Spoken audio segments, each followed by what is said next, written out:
Nous vous saluons au nom puissant de Jésus-Christ, que la paix et la grâce du Seigneur vous soient multipliées. Amen. Donc nous sommes des prédicateurs de l'évangile de Christ.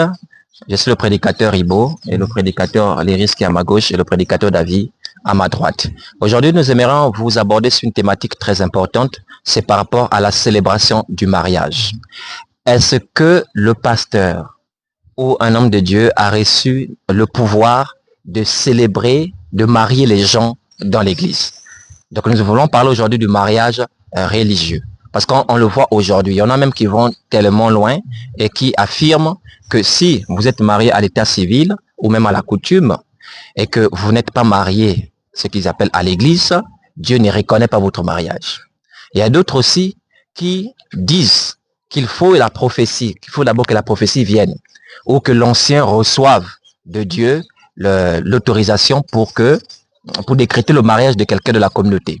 C'est alors que nous apprenons aujourd'hui, il y a des assemblées où des femmes sont retenues captives et même aussi des hommes qui sont retenus, qui ont déjà atteint une certaine maturité, qui ont besoin d'une femme et des femmes qui ont besoin d'un mari. Mais il y a des gourous qui les retiennent captifs et qui leur demandent d'attendre parce que l'heure de Dieu n'est pas encore arrivée et c'est eux qui vont décréter le mariage des gens.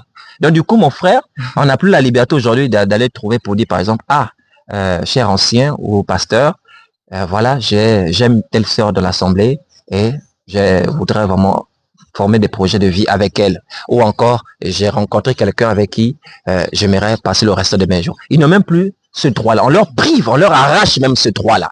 Et on arrache même aux parents aujourd'hui le droit de marier leurs enfants. Et maintenant, c'est maintenant devenu un pouvoir entre les mains des gourous aujourd'hui. Et il y a des femmes qui sont retenues captives à cause de cela. Et c'est pourquoi nous voulons parler aujourd'hui. Est-ce que, selon la saine doctrine, les prédicateurs, les anciens, les dirigeants ont reçu le pouvoir de Dieu de marier les enfants, de célébrer le mariage dans l'église? Ou qui devrait le faire? Je laisse la parole à l'un des prédicateurs. Sois béni, mon frère prédicateur. Donc, ce que nous vous disons au travers de cet enseignement, c'est de fuir toutes ces assemblées de gourous-là, ces assemblées de bandits, où il y a quelqu'un qui est là, celui qui doit décréter que non, voici, toi tu dois te marier ton temps, et puis après derrière, les fidèles sont là, il attend, quelqu'un envie de se marier, il est prêt, mais il faut que le bandit, le prédicateur lui donne l'accès. Si tu es son bon petit, il va te donner le délai, c'est déjà top, tu peux déjà partir. Maintenant, s'il a un problème contre toi, peut-être que la soeur là, il la vise aussi, je ne sais pas, s'il a calculé, il va te mettre les blocages en disant non, Dieu m'a dit que c'est pas encore ton temps. C'est des bandits, et il faut fuir ces prédicateurs, parce que quand Jésus-Christ envoie les disciples, attends, est-ce que Jésus envoie les disciples comme des marieurs de gens ou Jésus envoie les disciples comme quoi? On va lire l'écriture. Matthieu chapitre 28, on va commencer à partir du verset 19. On va jusqu'au verset 20. Jusqu'au verset 20. Allez, faites de toutes les nations des disciples. Allez, faites de toutes les nations des disciples. Donc quand Jésus nous envoie là, ici Jésus a envoyé les apôtres, il envoie les prédicateurs, il dit allez, faites de toutes les nations des disciples. Donc Jésus ne nous envoie pas aller marier des gens, il n'a pas dit allez-y marier les gens, ou bien je sais pas moi, allez-y décider sur quoi, je sais pas trop. Jésus envoie ses prédicateurs aller faire des nations des disciples. Donc nous, notre travail c'est de faire de vous des disciples. Le travail d'un prédicateur c'est de vous rendre disciple. Un disciple c'est quoi? Un disciple c'est quelqu'un qui maîtrise la doctrine de son maître. Amen. Parce que tout disciple a une discipline. Amen. Et nous, notre discipline, c'est la parole de Dieu, notamment la saine doctrine. Amen. Et selon Luc chapitre 6, verset 40, nous, en tant que disciples, nous ne sommes pas plus grands que le maître. Mais en tant que disciples, nous devons être comme le maître, Amen. Comme Jésus. Or, que disait Jésus? Jean chapitre 4, verset 34, ma nourriture est de faire la volonté de celui qui m'a envoyé et d'accomplir son œuvre, notamment de transmettre la parole. Amen. Donc, en tant que disciples, en tant que prédicateurs, nous devons faire de vous des disciples. On doit vous instruire, on doit vous faire grandir dans la parole, de sorte que vous aussi, vous maîtrisez totalement la discipline en question. Continue, mon frère. Les baptisant au nom du Père, du Fils et du Saint-Esprit. Donc, les baptisant au nom du Père, du Fils et du Saint-Esprit, au nom de Jésus, parce que c'est Jésus qui est le Père, le Fils et le Saint-Esprit, oui. Et enseignez-leur à observer tout ce que je vous ai prescrit. Et enseignez-leur à observer tout ce que je vous ai prescrit. Donc, le prédicateur, c'est celui qui était envoyé par Jésus-Christ pour faire quoi? Pour faire des disciples. Mais en faisant des disciples, il doit faire quoi? Il doit enseigner à observer tout ce que le maître a prescrit. Donc, nous sommes là, on a été envoyés par Jésus-Christ, non pas pour marier des gens. On a été envoyés par Jésus-Christ, c'est pour vous enseigner, c'est pour vous faire grandir. Et même vous enseigner, c'est pas enseigner des enseignements qui sortent du trou, bien qui sortent des imaginations, mais c'est enseigner ce que le maître a prescrit. C'est pourquoi vous allez remarquer l'épître de Paul, l'épître de Jacques, l'épître de Jean. Je pouvais prendre beaucoup d'exemples, mais on va pas tirer en longueur. Ils n'ont enseigné que ce que Jésus a prescrit. Vous voyez, voilà la mission du prédicateur. Voilà la mission de l'envoyé de Dieu. Alors, si un envoyé vient devant vous, il dit je suis envoyé de Dieu, vous voyez une assemblée où c'est un prédicateur, un gourou qui décrète les mariages, il faut venir vers lui, c'est lui qui doit dire non, c'est ton temps, c'est pas encore, c'est un bandit, n'a jamais été envoyé par Jésus. Amen. Parce que selon chapitre 3 verset 34, celui que Dieu a envoyé dit les paroles de Dieu. Il n'est pas dit celui que Dieu a envoyé marie des gens ou celui qui a envoyé décide pour le mariage des gens, mais celui que Dieu a envoyé, lui fait quoi? Il dit les paroles de Dieu, parce que Dieu ne donne pas l'esprit avec mesure. Je vais prendre Éphésiens chapitre 4 à partir du verset 11. Éphésiens chapitre 4. À partir du verset 11. À partir du verset 11 dit ceci. Et il a donné les uns comme apôtres. Donc il s'agit de Jésus-Christ ici étant monté d'en haut, il a donné les uns. Donc c'est le don. Ici, il s'agit des ministères de la parole. Il a donné les uns comme apôtres, oui. Les autres comme prophètes. Les autres comme des prophètes, oui. Les autres comme évangélistes. Évangélistes. Les autres comme pasteurs et docteurs. Pasteurs et docteurs, oui. Pour le perfectionnement des saints. Attends, pour marier des gens. Pour le perfectionnement des saints. Pour le perfectionnement des saints. Donc les ministères, les 5 ministères sont établis pour perfectionner les saints dans quoi? Oui. Pour le perfectionnement des saints, oui. En vue de l'œuvre du ministère, oui. Et de l'édification du corps de Christ. Oui. Jusqu'à ce que nous soyons tous parvenus à l'unité de la foi. Donc les prédicateurs ont été envoyés pour que le peuple de Dieu, notamment son église, notamment tous ses disciples, parviennent à l'unité de la foi. Donc la foi doit être unique. Or, vous savez que lorsqu'on dit unicité de la foi, nécessairement, on dit unicité de parole. Amen. Parce que selon Romains chapitre 10, verset 17, la foi vient de ce que l'on entend, et ce que l'on entend vient de la parole de Christ. C'est pourquoi vous allez remarquer quand je prends la parole, et quand le frère Ebo prend la parole, le frère David prend la parole, ça ne se contredit pas, parce que nous avons l'unicité de la foi. Amen. Mais si vous partez comparer avec la parole de ces hommes-là, il y a divergence. Amen. Le catholique va parler, le prêtre catholique va parler pour lui, l'autre va parler pour lui, il y a divergence. Or, les ministères sont établis par Dieu pour l'unicité de la foi et quoi? Jusqu'à ce que nous soyons tous parvenus à l'unité de la foi. L'unité de la foi, oui. Et de la connaissance du Fils de Dieu. Oui. À l'état d'homme fait et à la mesure de la stature parfaite de Christ. Donc, les prédicateurs sont envoyés pour que l'Église parvienne à l'unicité de la foi et l'unicité de la connaissance de Dieu. Comme je vous le disais, on ne se contredit pas. Les apôtres ne se contredisaient pas. Lorsque Paul parlait, ça ne contredisait pas Pierre. Lorsque Jacques parlait, ça ne contredisait pas Jean. C'est pourquoi dans Galates chapitre 2, Paul est allé exposer l'évangile justement aux anciens, aux plus considérés de Jérusalem, notamment Pierre, Jean et Jacques. Ils ne se sont pas contredits, au contraire, ils se sont donnés la même association, disons que nous avons le même évangile. Voilà pourquoi même dans Actes chapitre 15, lors de la conférence, le verset 27 en descendant, il a dit, Jude et Silas vous annonceront de la même bouche les mêmes paroles. Donc les apôtres avaient tous les mêmes paroles, ils avaient tous la même bouche. C'est ça la mission des prédicateurs. La mission des prédicateurs, ce n'est pas de contredire les apôtres fondateurs. Ce n'est pas de contredire Jésus, ce n'est pas de se contredire entre eux. Mais la mission des prédicateurs, c'est d'être d'abord l'harmonie entre eux, l'harmonie également avec les apôtres et l'harmonie également avec le Seigneur Jésus. À partir du moment où il y a divergence entre eux, c'est le diable. Divergence entre eux les apôtres, c'est le diable. Divergence entre eux et Jésus, c'est le diable. Voilà la mission des prédicateurs. Nous sommes envoyés par Jésus pour perfectionner votre foi, pour vous rendre des disciples. On n'a pas été envoyés pour marier des gens. Donc vous, gourous, arrêtez ça. Et vous également qui partez vers ces hommes-là en croyant que ce sont eux qui vont... Dieu ne les a jamais envoyés pour ça. Ce sont des bandits. Celui, selon la parole de Dieu, celui qui a le droit de marier, c'est le père, c'est la mère. Ce sont les parents, les tuteurs de l'enfant qui ont le droit justement de marier leur enfant. On va lire cela dans Genèse chapitre 24. On va lire du verset 1 au verset 4. Genèse chapitre 24, de 1 à 4, dit ceci. Abraham était vieux, avancé en âge, et l'Éternel avait béni Abraham en toutes choses. Abraham dit à son serviteur, le plus ancien de sa maison, l'intendant de tous ses biens, mais je te prie, ta main sous ma cuisse, et je te ferai jurer par l'Éternel, le Dieu du ciel et le Dieu de la terre, de ne pas prendre pour mon fils une femme parmi les filles des Cananéens, au milieu desquels j'habite. Donc il s'agit ici d'Abraham, père d'Isaac, qui veut justement donner une femme à Isaac, son fils. Donc lui-même il décide que je ne veux pas prendre une fille parmi justement les Cananéennes qui sont là, oui. Mais d'aller dans mon pays et dans ma patrie, donc, prendre une femme. Très bien, lui-même il décide de choisir une femme à son fils, oui. Prends une femme pour mon fils Isaac. Ok, très bien. Maintenant on va sauter. Vous pouvez lire tout le chapitre. On va lire du verset 50 au verset 51. Lorsque le serviteur s'est déjà rendu vers les parents ici de Rebecca. Cette femme ici c'est Rebecca, oui. Laban et Bethuel répondirent. Laban et Bethuel qui sont les tuteurs justement de Rebecca en question, oui. Et dire c'est l'Éternel. C'est de l'Éternel que la chose vient. Donc le serviteur expliquait que moi mon maître Abraham il m'a envoyé prendre une femme pour son fils Isaac, etc. Il a expliqué tout, il a même orné justement Rebecca et tout avec les bijoux. Après voilà comment les tuteurs vont répondre. C'est de l'Éternel, oui frère.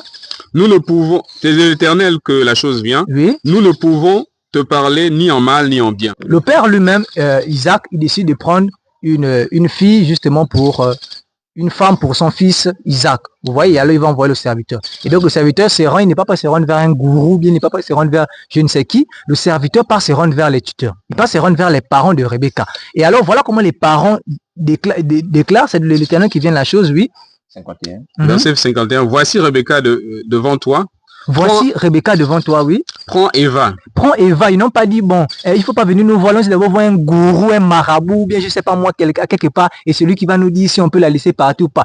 Eux-mêmes, ils vont décider, prends. Et amène-la, oui. Et qu'elle soit la femme du fils de ton Seigneur, comme l'Éternel l'a dit. Voilà, qu'elle soit la femme du fils de ton Seigneur. Vous voyez, donc c'est le parent qui a le droit de dire, celle-là, ce sera ta femme, ou bien ce ne sera pas ta femme, qui a le droit de juger. Ce n'est pas un prédicateur qui va venir te dire, qui viendra prendre cette place-là. Vous voyez, ces prédicateurs-là sont des bandits parce qu'ils ont pris la place qui reviennent justement aux parents. Ce sont les parents de la fille, vous voyez, qui ont le droit de dire si elle doit épouser ou ne pas épouser. Mais le prédicateur, lui, il n'a jamais reçu ce droit. Lui, son droit, c'est par rapport à la parole. C'est ça son droit et son devoir. Donc, je vais d'abord me limiter par là. Vraiment, sois béni, prédicateur Léris. C'est vraiment très détaillé ce que tu as donné. Et vraiment, ces gens-là, je ne sais pas s'ils connaissent le poids et la gravité des ministères là, les 5 ministères de la parole, les prédicateurs. C'est-à-dire, le mariage, c'est une institution divine. Nous allons revenir dessus tout à l'heure. Mais il est clair que le mariage s'arrête sur la terre. C'est le siècle présent. Christ lui-même l'a dit.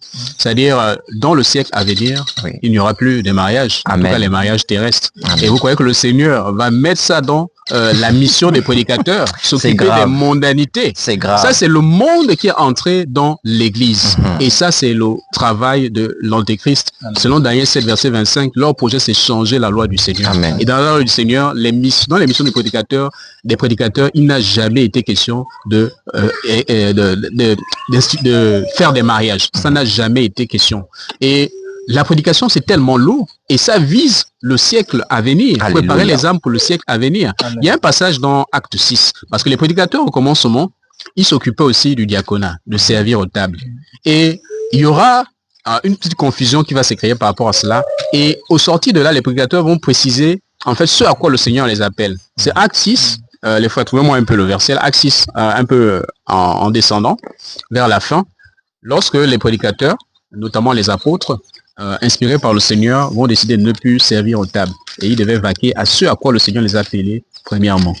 Voilà, donc Acte chapitre 6. Acte 6, versets 3 à 4. Très bien, mon frère, merci. C'est pourquoi, frères, choisissez parmi vous 7 hommes de qui l'on rende un bon témoignage, qui soient pleins d'Esprit Saint et de sagesse, et que nous chargerons de cet emploi. Amen. Et nous continuerons à nous appliquer à la prière et au ministère de la parole. À la prière et au ministère de la parole. Amen. C'est-à-dire la parole, ce ministère-là est détaillé dans ce qu'a dit le prédicateur Léris, Ephésiens 4, verset 11. C'est pour le perfectionnement des saints en vue de l'œuvre du ministère. Et cette œuvre du ministère-là, c'est préparer les âmes par rapport au siècle à venir, sauver des âmes par rapport au siècle à venir, affermir la connaissance des âmes par rapport au siècle à venir. C'est ce à quoi les prédicateurs ont été appelés. Donc, et dans cette mission-là, le Seigneur n'a jamais mis le mariage.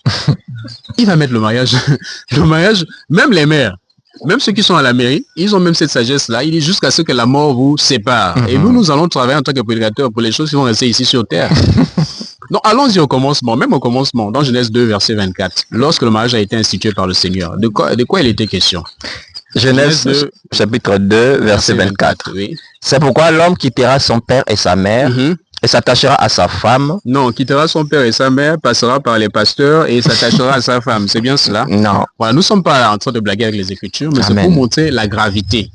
Il dit quittera son père et sa mère. On voit ici, c'est une institution divine, mais c'est la famille. Si Amen. on parle sur le plan charnel, parce que si on va sur le plan spirituel, on parle bien sûr du mariage de Christ et l'Église. C'est éclairé par l'apôtre Paul dans Éphésiens 5 à partir du verset 22 en descendant jusqu'à la fin du chapitre. Mais ici, si on prend cette définition sur le plan purement charnel, ici on dit quittera son père et sa mère. C'est une intuition familiale et s'attachera à sa femme. Et c'est que le prédicateur Léris a confirmé avec Genèse 24. On voit ici, c'est Abraham qui va chercher une femme pour son fils Isaac. Et si vous continuez dans les Écritures, on reste toujours dans Genèse. Vous allez voir, le cas de Laban. Laban va se représenter. Laban, c'est Laban qui va marier Léa et Rachel à Jacob. Ici, c'est familial. Et déjà même, s'il fallait dire que ce sont les prédicateurs qui marient les personnes, qui marient les chrétiens, on va dire. Mais Genèse 2, verset 24, à cette époque-là, l'Église n'existait pas encore. L'Église naît dans Actes chapitre 2. L'Église est prophétisée dans Matthieu 16, verset 19 par Jésus-Christ. Et c'est dans Actes chapitre 2 que les prédicateurs sont institués. C'est la première prêche est faite par l'apôtre Pierre. Et maintenant, tous ceux qui se sont mariés avant là, vous voulez dire qu'ils n'étaient pas mariés, ils n'étaient pas reconnus par le Seigneur comme étant mariés.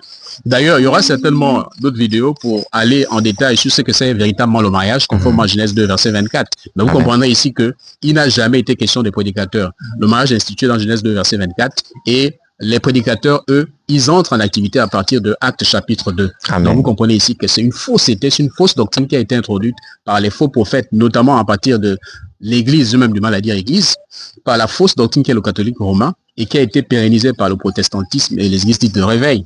Voilà. Et donc, c'est la mondanité qui entre dans l'église. Donc, il n'a jamais été question que les prédicateurs puissent célébrer des mariages. Donc, je m'arrête par là pour le moment et je laisse continuer le prédicateur Ribo. Amen. Amen, amen. Merci beaucoup, mes chers frères. C'est toujours un réel plaisir de vous écouter parler des oracles de Dieu.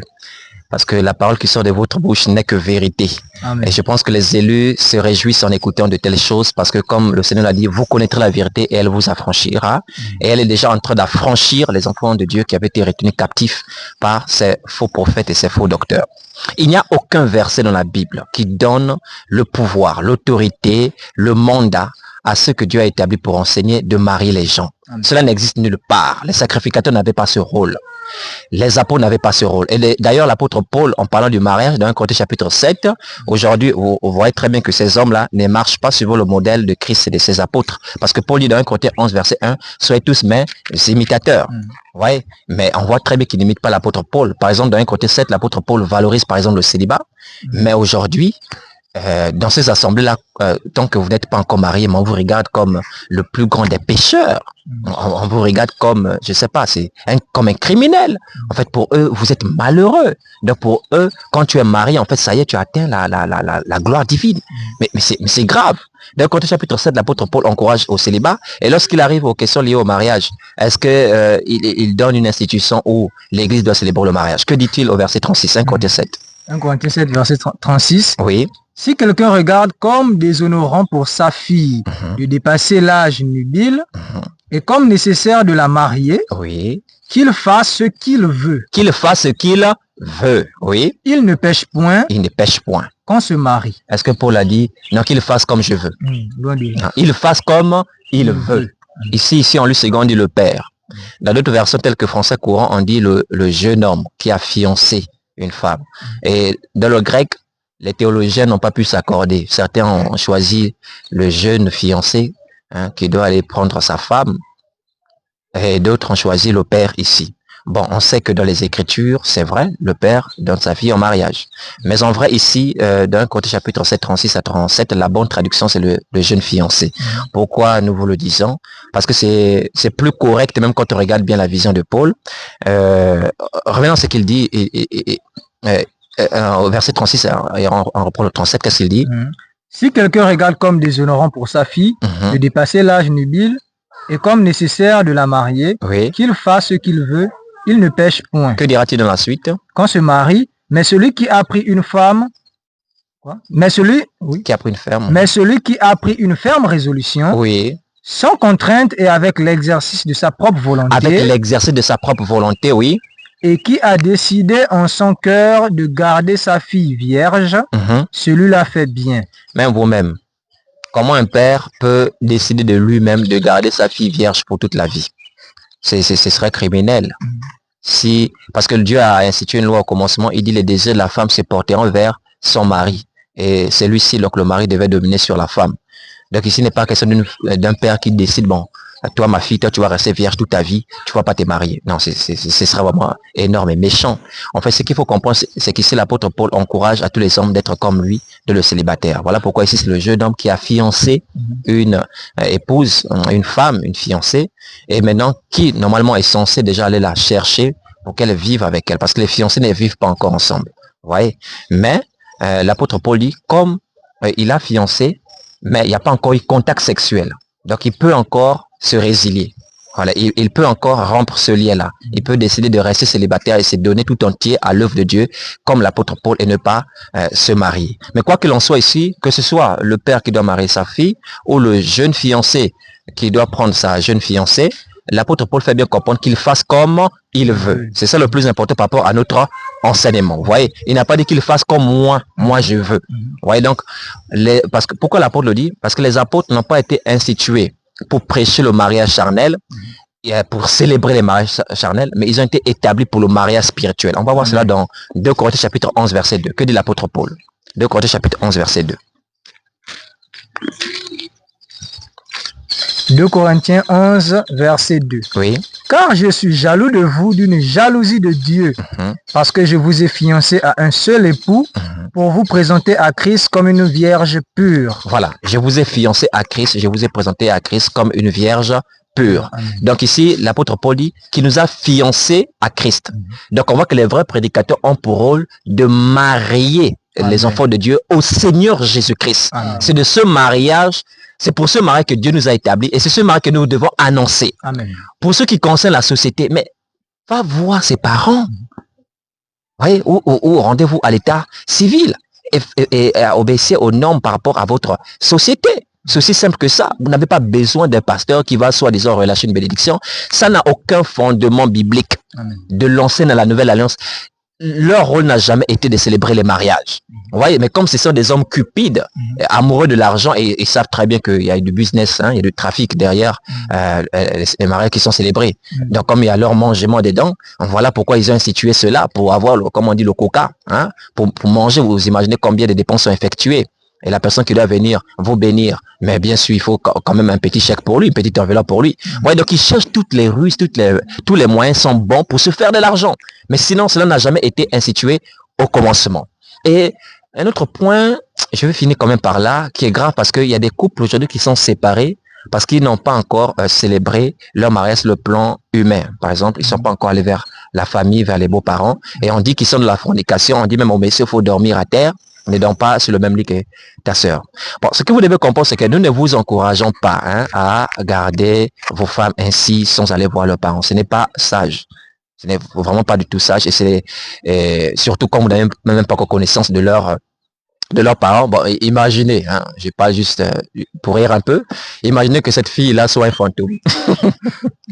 Façon de parler, parce qu'il y a des histoires, il y en a qui après se sont réveillés sur des cimetières. Vous la connaissez pas, vous l'emmenez chez vous, vous connaissez pas ses parents. Non, il faut quand même être sérieux, il faut prendre quand même le temps de la connaître, de connaître ses parents. Et si les parents vous donnent leur bénédiction et que vous pouvez garder leur enfant, soit après le paiement de la dot ou en attendant la dot, soyez en paix dans votre conscience. N'écoutez pas ceux-là qui vous disent non, séparez-vous, comme vous n'êtes pas encore marié à l'église, le pasteur ne vous a pas encore béni, vous êtes dans le péché. N'écoutez pas ces hommes, ce sont des imposteurs. Amen. Vous voyez? Donc pour ceux qui concernent même la dot, on va revenir par rapport à cela dans Exode chapitre 22, 16. Qu'est-ce que Dieu dit là-bas? Dans Exode chapitre 22, verset 16. Exode parce qu'il parle de fornication, ce qu'on comprend, c'est que la fornication, oui. Verset 16. Si un homme séduit une vierge qui n'est point fiancée. Si un homme séduit, donc il a dragué une vierge qui n'est point fiancée, oui. Et qu'il couche avec elle, il payera sa dot et la prendra pour femme. Ah, est-ce que Dieu a dit qu'il doit se séparer d'elle? Si vous vérifiez l'étymologie, c'est coucher, si ce n'est pas qu'un rapport sexuel, c'est un rapport sexuel et c'est aussi la cohabitation.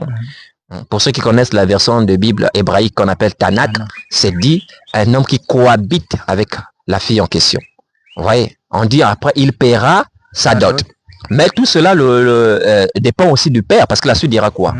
Si le père refuse de la lui accorder, oui, il paiera en argent la valeur de la dot des vierges. Voilà, si le père refuse de lui accorder. C'est pourquoi vous comprenez à travers ce passage que c'est le père qui a l'autorité de donner sa fille en mariage. Vous comprenez? Ce n'est pas un gourou, un faux pasteur qui a reçu cette autorité-là. Donc les parents peuvent refuser ici.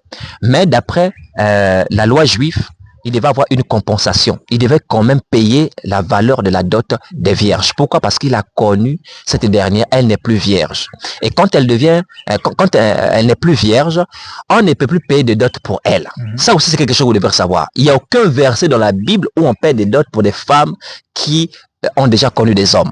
Voilà pourquoi dans Deutéronome chapitre 22, l'homme à qui on avait donné une femme qui avait déjà connu des hommes, il s'est fâché, il s'est plaint, il dit non mais ça c'est quoi qu'on m'a vendu?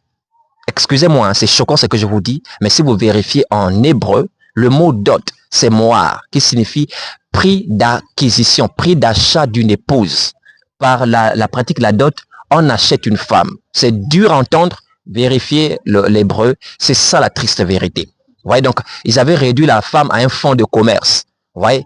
Mais c'était bien régulé cette loi-là. C'était une dot qu'on payait uniquement pour les vierges, pas pour les femmes qui ont connu les hommes. Et donc, du coup, quelqu'un qui donne sa fille en mariage, qui n'est plus vierge, il est regardé comme un escroc. Et cette dernière, comme elle n'a pas fait l'aveu à son père, elle n'a pas dit la vérité à son père qu'elle connaissait déjà des hommes, et elle a accepté quand même, le pauvre, à payer sans savoir, hein, parce qu'il ne peut pas payer un produit qui est déjà utilisé, entre guillemets. Et donc, c'est ça qui amène la colère, et c'est pourquoi cette fille-là est condamnée dans Deutéronome chapitre 22. On doit la lapider parce que ce qu'elle a fait, c'est un esprit de prostitution. Ouais. Or, dans ce cas de figure-là, si elle a déjà connu, elle peut dire à son père, si le père veut, le monsieur va toujours payer la dot, mais s'il ne veut pas, ben, il va toujours payer la dot en question, mais il ne va pas donner sa fille, et il donnera sa fille à un autre qui ne paie pas la dot parce que cette femme n'est plus vierge. On a beaucoup de choses à dire par rapport au mariage, mais vous devez garder à l'esprit simplement ce que nous sommes en train de dire. Il n'y a aucun verset qui dit, parce que tu cohabites avec une femme pour qui tu n'as pas encore payé de dot, vous êtes dans la fornication, séparez-vous. Non. La loi de Dieu dit, tu paieras sa dot. Bien entendu, aujourd'hui, pour ceux qui pratiquent encore la dot, ils ont élargi la dot, hein, même si vous n'êtes plus vierge, même si elle a pratiqué même la prostitution autrefois, excusez-moi, parce que c'est la vérité, c'est les réalités qu'on vit sous le soleil, et on va vous contraindre néanmoins à payer la dot de cette dernière. Quoi qu'il en soit, l'Écriture nous invite à être en paix avec tous les hommes. Vous voyez? Donc ça, je sais que c'est pas en conformité avec la parole, mais comme on dit d'être en paix avec tous les hommes, il faut vous conformer à cela si vous voulez être en paix. Même si elle n'est plus vierge, vous devez payer sa dot si la dot est en vigueur chez vous. Si ce n'est pas la dot, allez à l'état civil. Faites ce qui est convenable par rapport aux lois qui sont dans votre nation. Mais que ce soit avant cette célébration, aussi bien après, Dieu vous condamne à la fidélité l'un à l'autre. Pas de séparation. Lorsque le rapport sexuel est consommé avant ou après la célébration du mariage. Pas de séparation. C'est pourquoi ici on dit, il paiera sa dot. On n'a pas dit qu'il se sépare d'elle jusqu'à ce qu'il paie sa dot. Cela n'existe nulle part. Donc la fornication a été très mal interprétée parce que la fornication c'est quoi? Je vais finir par là. 1 Corinthiens chapitre 6, quand on dit fouiller l'impudicité. Certaines versions disent fouiller la fornication. 1 Corinthiens 6 verset 18. Beaucoup sont choqués quand ils nous entendent parler ainsi. Mais c'est la vérité que nous vous disons. Tu as connu une femme, ne dis pas que tu peux la zapper et passer à autre chose. Non. Dieu te condamne à la fidélité avec elle, tu dois payer sa dot ou aller voir ses parents et faire ce qui est en vigueur. Qu'est-ce qu'on dit? 1 Corinthiens 6 à partir du verset 18. Oui. Fuyez l'impudicité. Quelque autre péché qu'un homme commette, ce péché est hors du corps. Mais celui qui se livre à l'impudicité pêche contre son propre corps. Voilà. Ici on dit fouiller l'impudicité. Dans d'autres versets comme Darby on dit fouiller la fornication. Mais c'est quoi l'impudicité? Verset 16. Faut le contexte, oui. Loin de là. Ne savez-vous pas que celui qui s'attache à la prostituée est un seul corps avec elle? Voilà, et ça concerne la prostitution. Ce sont des rapports sexuels sans lendemain, simplement pour assouvir les désirs de la chair. Et le mot ici, impudicité, que beaucoup rendent par fornication, c'est le grec pornéia. C'est pornéia, c'est de là que vient le porno. Vous voyez, ceux qui, j'aime pas en parler, ceux qui font ce genre d'actes-là, c'est pas une famille, c'est pas une relation solide. Vous voyez, c'est simplement le commerce, l'argent et les plaisirs de la chair. Ça, c'est une vie de prostitution. On ne va pas après une femme simplement pour assouvir ses pulsions. Ça, c'est grave. Mais il faut avoir un projet d'avenir avec celle-ci et il faut rencontrer sa famille et non pas aller voir un gourou. Et dès que vous avez l'accord de la famille, ou encore des autorités civiles, en accord aussi avec la famille, sachez que vous n'avez aucun problème. Voyez, vous n'avez pas besoin d'aller voir un gourou qui est quelque part et qui va exiger de vous que vous soyez mariés, soi-disant, à l'église. Nous, notre rôle à nous, c'est vous de prêcher, c'est de vous fiancer à Christ. Amen. Et si vous avez d'autres questions, on sait que le mariage, c'est un thème qui fait couler beaucoup d'encre et de salive. Donc aujourd'hui, on va s'arrêter à là pour cela et que Dieu vraiment délivre ses enfants qui sont encore prisonniers avec ces imposteurs-là. Amen. Amen.